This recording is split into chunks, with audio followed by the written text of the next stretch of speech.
আকাশবাণী কলকাতা। খবর পড়ছি নমামি বসু রুদ্র। প্রথমে বিশেষ বিশেষ খবর।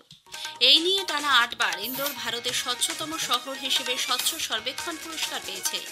রাষ্ট্রপতি দ্রৌপদী মুর্মু আজ পুরস্কার প্রদান অনুষ্ঠানে দেশের সাংস্কৃতিক সচেতনতার ভিত গড়ে তুলতে স্বচ্ছতার উপর জোর দিয়েছেন। প্রধানমন্ত্রী নরেন্দ্র মোদী আগামীকাল বিহার ও পশ্চিমবঙ্গ সফরে একগুচ্ছ উন্নয়নমূলক প্রকল্পের উদ্বোধন, শিলান্যাস এবং জাতির উদ্দেশ্যে উৎসর্গ করবেন। দিল্লি সরকার পূর্বতন আপ সরকারের আমলে জয় ভীম মুখ্যমন্ত্রী দক্ষতা উন্নয়ন প্রকল্পে কোনো দুর্নীতি হয়েছে কিনা সে ব্যাপারে এসিবি তদন্তের নির্দেশ দিয়েছে। বিহার সরকার রাজ্যবাসীকে বিনামূল্যে ১২৫ ইউনিট পর্যন্ত বিদ্যুৎ পরিষেবা দেওয়ার কথা ঘোষণা করেছে। মার্কিন রাষ্ট্রপতি ডোনাল্ড ট্রাম্প ১৫০টিরও বেশি দেশের ওপর অভিন্ন শুল্ক হার সংক্রান্ত পরিকল্পনা প্রকাশ করেছেন। লাস ভেগাসে ফ্রিস্টাইল গ্র্যান্ড স্ল্যাম দাবা টুর্নামেন্টে ভারতের রমেশ বাবু প্রজ্ঞানন্দা বিশ্বের ১ নম্বর ম্যাগনাস কার্লসেনকে হারিয়ে দিয়েছেন। আসছে বিস্তারিত খবরে। রাষ্ট্রপতি দ্রৌপদী মুর্মু দেশের সাংস্কৃতিক সচেতনতার ভিত গড়ে তুলতে স্বচ্ছতার উপর জোর দিয়েছেন।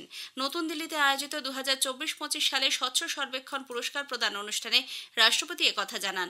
স্বচ্ছ ভারত মিশনকে সফলভাবে কার্যকর করতে রাজ্য ও কেন্দ্রশাসিত অঞ্চলগুলির ভূমিকার প্রশংসা করে রাষ্ট্রপতি বলেন, স্বচ্ছ সর্বেক্ষণ এক সফল উদ্যোগ হিসেবে প্রমাণিত হয়েছে।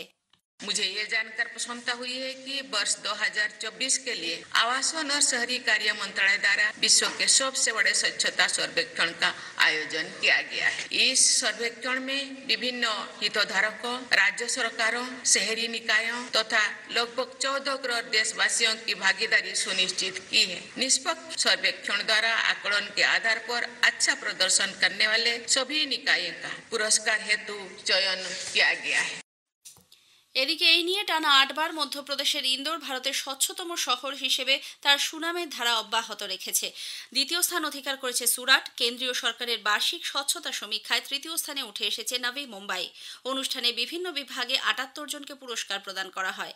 এবছর সুপার স্বচ্ছ লীগ শহর এবং ৫টি ভিন্ন জনসংখ্যার নিরিখে ৩ শীর্ষ স্থানাধিকারী শহরকে সম্মানিত করা হয়েছে। প্রধানমন্ত্রী নরেন্দ্র মোদী আগামীকাল বিহার ও পশ্চিমবঙ্গ সফরে একগুচ্ছ উন্নয়নমূলক প্রকল্পের উদ্বোধন, শিলান্যাস এবং জাতির উদ্দেশ্যে উৎসর্গ করবেন। এর মধ্যে রয়েছে রেল, সড়ক, গ্রামোন্নয়ন, মৎস্য, বৈদ্যুতিন, তথ্য প্রযুক্তি ক্ষেত্রে নানা প্রকল্প।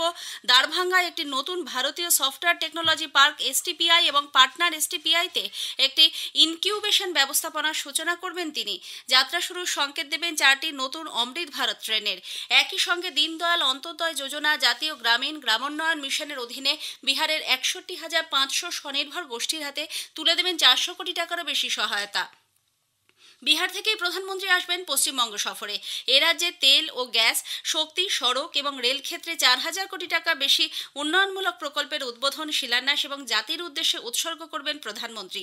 একই সঙ্গে একটি জনসভায় ভাষণ দেবেন তিনি। পশ্চিম বর্ধমানের তোপসি ও পাণ্ডবেশ্বরকে সংযুক্ত করতে সেতু ভারতাম প্রকল্পের অধীনে ৩৮০ কোটি টাকারও বেশি ব্যয়ে 2টি রোড ওভারব্রিজের সূচনা করবেন। এই রোড ওভারব্রিজ যাতায়াতের সুবিধা ছাড়াও রেলওয়ে ক্রসিংয়ের দুর্ঘটনার হার কমাতে সহায়ক হবে। প্রধানমন্ত্রীর পশ্চিমবঙ্গ সফর নিয়ে আমাদের জেলা সংবাদদাতার একটি প্রতিবেদন। প্রধানমন্ত্রী আগামীকাল দুপুরে আকাশপথে বিহার থেকে দুর্গাপুরের অন্ডাল বিমানবন্দরে নামবেন। বিমানবন্দর থেকে সড়ক পথে দুর্গাপুর ইস্পাত নগরীর নেহেরু স্টেডিয়ামে যাওয়ার কথা তাঁর। প্রধানমন্ত্রীর এই সফর ঘিরে শিল্পাঞ্চলে এখন সাজো রব। নেহেরু স্টেডিয়ামে সভামঞ্চ তৈরির কাজ এখন শেষ পর্যায়ে। স্টেডিয়ামে পড়েছে রঙের পোচ, ব্যানার, পোস্টার, ফেস্টুন। প্রধানমন্ত্রীর ছবি দেওয়া বড় বড় কাট আউটে সেজে উঠেছে শিল্প শহর। আসানসোল দুর্গাপুর পুলিশ কমিশনারেটের শীর্ষ কর্তা থেকে পুলিশ আধিকারিকরা দফায় দফায় নিরাপত্তা ব্যবস্থা খতিয়ে দেখছেন। বিজেপির রাজ্য নেতৃত্ব থেকে কেন্দ্রীয় নেতৃত্বরা বারে বারে সভাস্থল পরিদর্শন করছেন। প্রধানমন্ত্রীর আগমন ঘিরে জেলাবাসীর মধ্যেও ব্যাপক উৎসাহ উদ্দীপনা দেখা যাচ্ছে। দলের নেতা নেত্রীরা প্রধানমন্ত্রীর সভায় উপস্থিত হওয়ার জন্য আমন্ত্রণপত্র হাতে পৌঁছে যাচ্ছেন সাধারণ মানুষের কাছে। সামনেই বিধানসভা নির্বাচন, তার আগে প্রধানমন্ত্রীর এই সফর যথেষ্ট তাৎপর্যপূর্ণ বলে মনে করছে ওয়াকিবহাল মহল। দুর্গাপুর থেকে তনুশ্রী বন্দ্যোপাধ্যায়, আকাশবাণী সংবাদ। সভাস্থল থেকে বিমানবন্দরে ফিরে শ্রী মোদী সন্ধ্যাতেই দিল্লি ফিরে যাবেন। কেন্দ্রীয় স্বরাষ্ট্র সমবায় মন্ত্রী অমিত শাহ আজ জয়পুরের কাছে দাদিয়া গ্রামে আয়োজিত সহকারিতা এমফেম রোজগার উৎসবে অংশ নেবেন। সেখানে তিনি এক জনসভায় বক্তব্য রাখবেন। এদিন শ্রী শাহ সরকারি চাকরি পাওয়া নতুন নির্বাচিত ৮,০০০ প্রার্থীর হাতে নিয়োগপত্রও তুলে দেবেন। এছাড়াও বিভিন্ন প্রকল্পের সুবিধাভোগীদের হাতে সার্টিফিকেট ও চেক বিতরণ এবং সহযোগিতামূলক বিভিন্ন পরিকাঠামোগত প্রকল্পের উদ্বোধনের কর্মসূচি রয়েছে তাঁর। বিহার সরকারের তরফে রাজ্যবাসীর জন্য বিনামূল্যে বিদ্যুৎ পরিষেবা দেওয়ার ঘোষণা করা হয়েছে। 125 ইউনিট পর্যন্ত বিনামূল্যে বিদ্যুৎ ব্যবহার করতে পারবেন উপভোক্তারা। আগামী মাসের 1 তারিখ থেকে এই সুবিধা মিলবে বলে জানিয়েছেন বিহারের মুখ্যমন্ত্রী নীতিশ কুমার। রাজ্যের 1,67,00,000 পরিবার এর ফলে উপকৃত হবে। বিহারের মুখ্যমন্ত্রী আরও জানান, আগামী 3 বছরের মধ্যে গৃহস্থ বাড়ির মালিকদের সম্মতি নিয়ে বাড়ির ছাদে সোলার পাওয়ার প্লান্ট বসানো হবে। গরিব পরিবারগুলির জন্য এই সোলার প্লান্ট বসানোর খরচ রাজ্য সরকার বহন করবে। দিল্লি সরকার পূর্বতন আম আদমি পার্টি বা আপ সরকারের আমলে জয় ভীম মুখ্যমন্ত্রী দক্ষতা উন্নয়ন প্রকল্পে দুর্নীতি দমন শাখা বা এসিবি তদন্তের নির্দেশ দিয়েছে। নতুন দিল্লিতে এক সাংবাদিক বৈঠকে শিক্ষামন্ত্রী আশিস সুদ অভিযোগ করেন, কোভিড অতিমারির সময়কালে এই প্রকল্পের অধীনে 125 কোটি টাকার দুর্নীতি হয়েছে। দিল্লির মুখ্যমন্ত্রী এ ব্যাপারে তদন্তের নির্দেশ দেওয়ার পরই উপরাজ্যপাল বিনয় কুমার সাক্সেনা এসিবিকে তদন্তের জন্য চিঠি দেন। অনগ্রসর শ্রেণীর পড়ুয়াদের প্রতিযোগিতামূলক পরীক্ষার জন্য বিনামূল্যে প্রশিক্ষণ দেওয়ার এই প্রকল্পে যোগ্য ছাত্রছাত্রীদের অধিকার বঞ্চিত হয়েছে বলেও শিক্ষামন্ত্রীর অভিযোগ। এই খবর আপনারা শুনছেন আকাশবাণী কলকাতা কেন্দ্র থেকে। আমাদের সংবাদ শোনা যাবে ইউটিউব চ্যানেল আকাশবাণী সংবাদ বাংলা, ফেসবুক ও ইনস্টাগ্রাম আকাশবাণী সংবাদ কলকাতা এবং এক্স হ্যান্ডেল AIR নিউজ কলকাতাতে। মার্কিন রাষ্ট্রপতি ডোনাল্ড ট্রাম্প 150টিরও বেশি দেশে অভিন্ন শুল্ক হার সংক্রান্ত পরিকল্পনা প্রকাশ করেছেন। ওয়াশিংটন ডিসিতে ট্রাম্প সাংবাদিকদের বলেন, প্রত্যেকের জন্য এই হার সমান হবে। নতুন ব্যবস্থাপনার অধীনে যারা আসবে তারা প্রথাগতভাবে বড় দেশ নয় বা মার্কিন যুক্তরাষ্ট্রের সঙ্গেও তাদের খুব বেশি বাণিজ্যিক সম্পর্ক নেই। এক্ষেত্রে জাপানের বিষয়ে ট্রাম্প বলেন, ওই দেশের সঙ্গে আলোচনা চলছে, কিন্তু তার ফলাফল কী হবে তা নিয়ে সন্দেহ রয়েছে। উল্লেখ্য, গত এপ্রিলে ট্রাম্প প্রশাসন আমেরিকার সঙ্গে দ্বিপাক্ষিক চুক্তি না থাকা দেশগুলির অর্থনীতির ওপর সার্বিকভাবে 10% শুল্ক হার আরোপ করে। এর আগেই তিনি জানিয়েছিলেন এই হার 15 থেকে 20% হতে পারে। তবে গতকালও নতুন শুল্ক হার নিয়ে তিনি নির্দিষ্ট করে কিছু জানাননি। নতুন সংঘর্ষ বিরতি চুক্তিতে সহমত হয়েছে সিরিয়ার অন্তর্বর্তী সরকার এবং দ্রুজ সম্প্রদায়। সৈয়দা অঞ্চলে যে রক্তক্ষয়ী সংঘর্ষ চলছে তা থামাতেই এই সংঘর্ষ বিরতি চুক্তি কার্যকর হচ্ছে। এক বিবৃতিতে সিরিয়া প্রশাসন জানিয়েছে, এই চুক্তির ফলে সেনা অভিযান সম্পূর্ণভাবে বন্ধ হবে। ফের প্রশাসনিক প্রতিষ্ঠানগুলি কাজ শুরু করবে এবং নিরাপত্তাকে মাথায় রেখে চেকপয়েন্ট তৈরি করা হবে। দ্রুজ সম্প্রদায়ের তরফেও এই সংঘর্ষ বিরতি চুক্তির কথা মেনে নেওয়া হয়েছে। গত 4 দিনে সিরিয়ায় রক্তক্ষয়ী সংঘর্ষে 248 জন প্রাণ হারিয়েছেন। ইরাকের আলকুট শহরে এক হাইপার মার্কেটে বিধ্বংসী অগ্নিকাণ্ডে কমপক্ষে 50 জন প্রাণ হারিয়েছেন এবং অনেকেই আহত। প্রদেশটির গভর্নর জানিয়েছেন, হাইপার মার্কেট ও এক রেস্তোরাঁয় আগুন ছড়িয়ে পড়ে উদ্ধারকর্মীরা অনেককেই উদ্ধার করেছেন।